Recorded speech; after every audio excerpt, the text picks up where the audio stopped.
berdasarkan bukti-bukti otentik tersebut dapat dinyatakan bahwa KRI Nanggala 402 telah tenggelam dan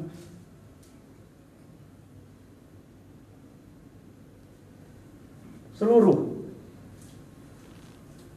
awaknya telah gugur.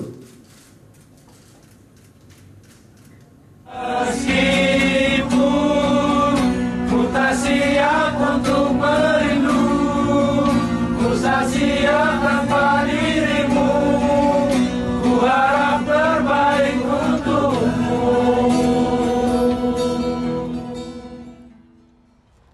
Selamat malam untuk istri, orang tua, putra-putri, dan kerabat para patriot KRI Nanggala 402. Kami mohon izin, malam ini Forum Christian bakal kembali membahas soal kepergian mereka yang terkasih. Kita sama-sama berduka, namun kita juga patut atau berhak untuk mengetahui apa yang sebenarnya terjadi.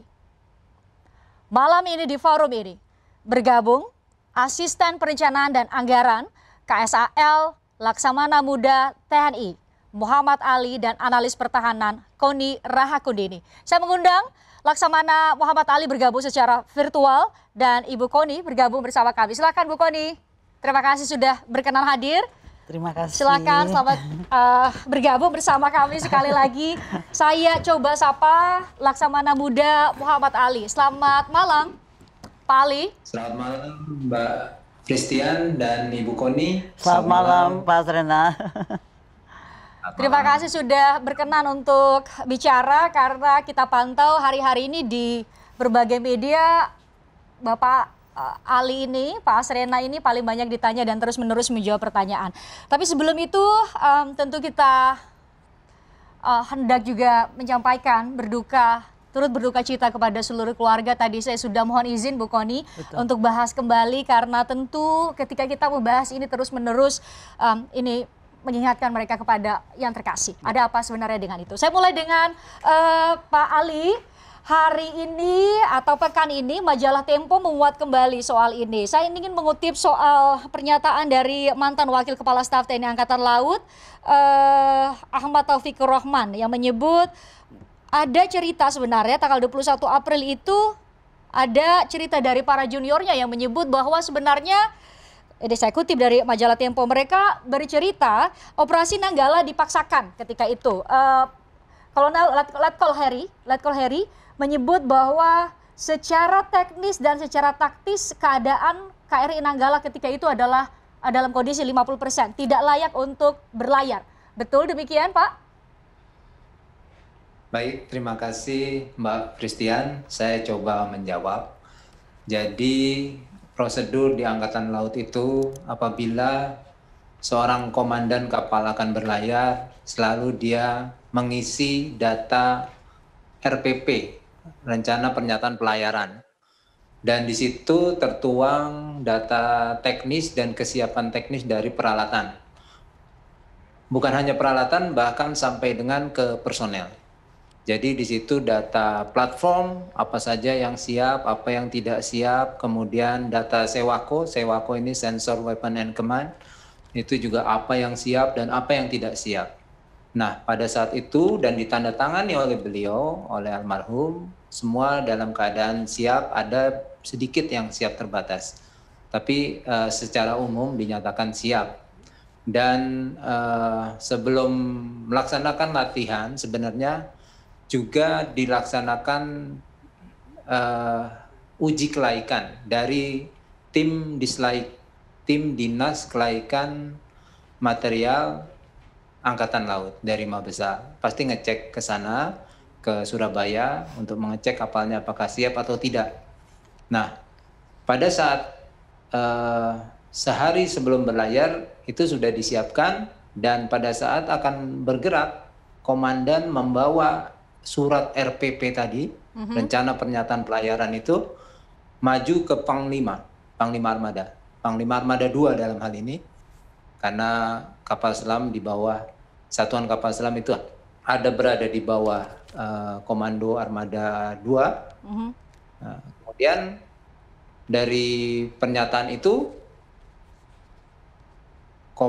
Panglima Komando Armada 2 mengizinkan karena dari RPP-nya menyatakan kapal itu siap. Dan dari Dinas Kelaikan dia juga laik sampai dengan September 2022. Jadi itu patokan kita bahwa dia siap dan komandan kapal itu bertanggung jawab penuh atas apa yang dia tanda tangani dan dia meyakini untuk bisa berlayar dan bertempur, kan begitu. Ya. Karena RPP ini kalau kita selalu bergerak itu selalu persiapannya kapal berlayar dan bertempur, begitu. Ya. Mbak Christian. Ya, saya juga ingin minta klarifikasi dari Pak Muhammad Ali. Pak Taufik Rohman juga menyatakan kalau memang demikian, saya ingin mengikuti logika itu. Kalau memang laporan dari Letkol Anumerta Heri menyebut bahwa saat itu kondisinya, kalau benar ya Pak, kalau benar kondisinya secara teknis dan secara taktis hanya 50%, maka ada yang memerintahkan, saya kutip secara lengkap, kalau tetap berlayar berarti ada permintaan dari atasan. Anda menyebut tadi ada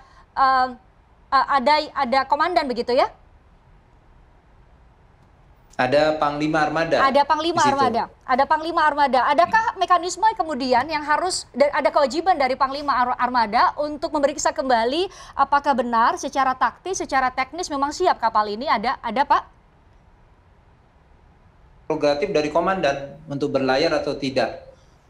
Karena yang tahu masalah kondisi teknis dari kapal itu adalah komandan. Jadi kalau komandan melaporkan bahwa semuanya siap, berarti Panglima Armada berani mengizinkan. Dan kalau misal tadi disampaikan kondisinya 50%, pasti tidak diizinkan untuk berlayar. Oke, karena begitu. memang Dari Panglima Armada pasti tidak berani mengizinkan. Oke, saya ingin Bu Kony bisa menjelaskan secara awam kondisi taktis dan teknis 50% itu apa maknanya Bu Kony? Sebenarnya Mbak Christian, saya ini agak berat untuk bicara malam ini karena saya bisa bayangkan kesedihan keluarga yang ditinggalkan.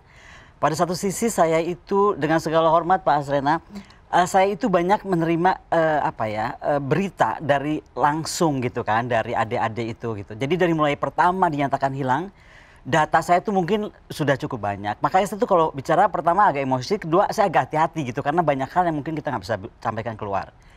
Tetapi kalau dari yang saya tahu, memang kesiapan itu adalah 50%. Dan itu adalah untuk menjalankan operasi supporting dan patrolling. Oke.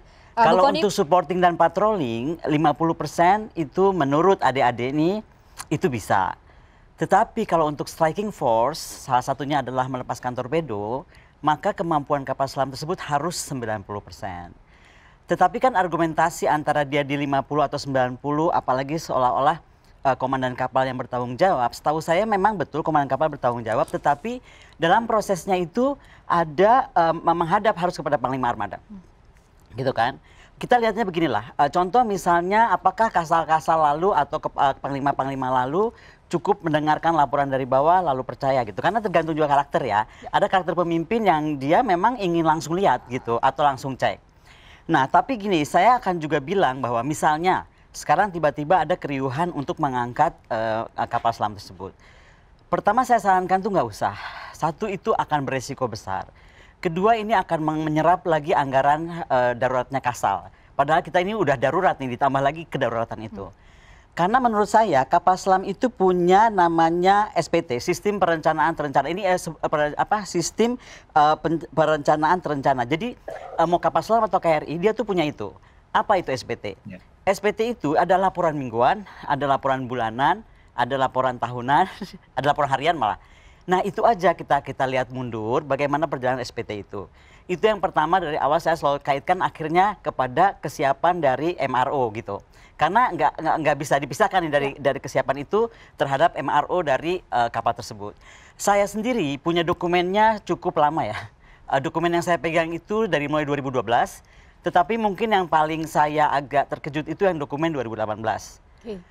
Karena kalau dilihat dari dokumen 2018 yang ada pada saya, maka memang ada masalah di salah satu valve di tempat torpedo itu gitu. Itu dokumen yang sama, saya akan tanyakan apakah dokumen yang sama yang diterima oleh Tempo. Katanya ada bahkan malfungsi multi-frequency underwater telepon system.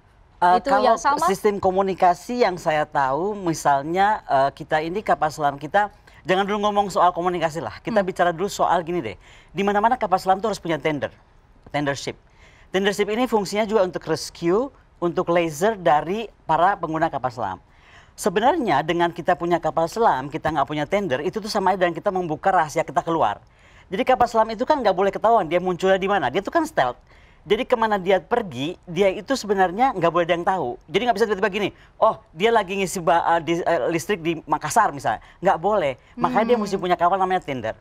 Sekarang kita nggak punya tender. Padahal sebenarnya tender itu adalah fungsinya begini, ketika komandan naik kapal selam, ini agak teknis nih ya, tapi saya jadi masuk ke teknis karena saya ingin tahu masalah itu apa sih gitu. Harusnya kemudian dia akan diberikan oleh panglimanya itu, namanya subnote. Subnote itu tadi, si tender itu akan muncul di mana, yang orang nggak tahu, dan dialah akan muncul di sana.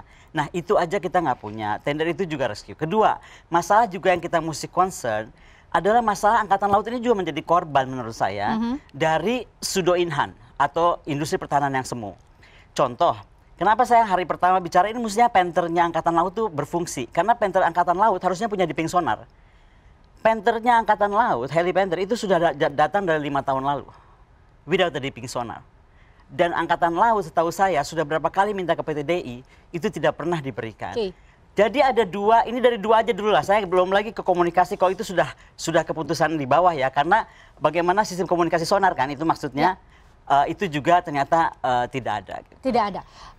Baik, kita jeda dulu Bu Kony. Tampaknya banyak sekali kalau ditanya ke Bu Kony hal-hal apa saja yang kemudian dalam tanda petik janggal dan harusnya kita clear soal itu. Termasuk juga saya akan tanyakan nanti usai jeda kepada Legend atau Laksamana Muda Muhammad Ali soal pengakuan dari Letkol Heri kepada senior saya, wartawan harian Kompas, yang dia menyebut bahwa saya khawatir dengan kondisi kapal atau saya khawatir dengan kondisi KRI Nanggala. Itu ada perbincangan seperti itu. Kira-kira seperti apa tanggapan dari Laksamana Muda Muhammad Ali? Kami bahas usai jeda di Forum Christian.